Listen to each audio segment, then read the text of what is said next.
কোরআন শরীফে আছে, আল্লাহ বলছে যারা নামাজ পড়ে না, মালাকুল মউত আজরাইল খোদার কসম জান কবজের সময় কলিজা থেকে রুহুটা টান দিয়া ছিঁড়া ফেলবে, একটু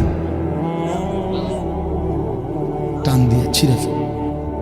কাল্লা ইযা বালাগাতিত তারাকি, কণ্ঠনালীর কাছে চলে আসবে, তখন রুহুটা কণ্ঠনালীর থেকে আর বের হতে চাইবে না। গলায় যেমন আটকাইয়া যায়, আটকাইয়া যাবে রুহু বেঈমানের, নাফরমানের। তো ফেরেশতা আল্লাহর নবী বলেন মালাকুল মউত আজরাইল টাইনা হেসরাইয়া ছিঁড়া ছিন্ন ভিন্ন করে রুহুটা টেনে বের করবে। কেন এমন করলো? এমন নির্মম মৃত্যু হলো কেন? এমন ভয়ানক মর্মান্তিক মৃত্যু কেন হলো? কোরআন শরীফ আল্লাহ সরাসরি বলছে ফালা সাদ্দাকা ওয়ালা সাল্লা, কারণ হলো সে আমি আল্লাহকে বিশ্বাস করে নাই, ওয়ালা সাল্লা এবং কি করে নাই, এবং কি করে নাই, সরাসরি আল্লাহ বলছে তোর কলজা ছিড়ালাম,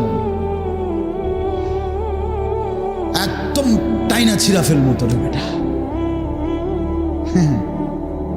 সালাক মনে করছে না, মাতবর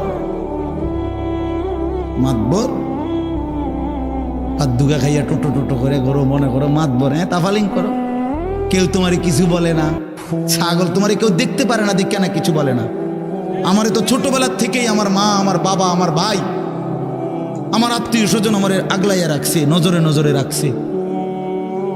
তোমারে কেউ দেখতে পারে না, তোমার উপরে যে খোদার গজব, এই জন্য তোমার মা ডাকে না, বাপে ডাকে না, গ্রামের কেউ ডাকে না।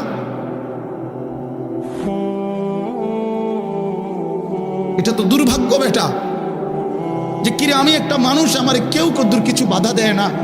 আমি দিন রাত অস্থির ছবি দেখতেছি, নর্তকী দেখতেছি, জিনা ব্যভিচারের দৃশ্য দেখতেছি, এক ওয়াক্ত নামাজ পড়ে না, সেজদা দেয় না, চরিত্রের খবর নাই, চেহারার খবর নাই, চুলের সাথে, চেহারার সাথে, পোশাকের সাথে, কিচ্ছুর সাথে মুসলমানের কোনো নমুনা নাই। অথচ তারে কেউ বলে না, তারে ফিরাইবার চেষ্টা করে না। কারণটা কি? তার উপরে যে খোদার গজব পড়ছে।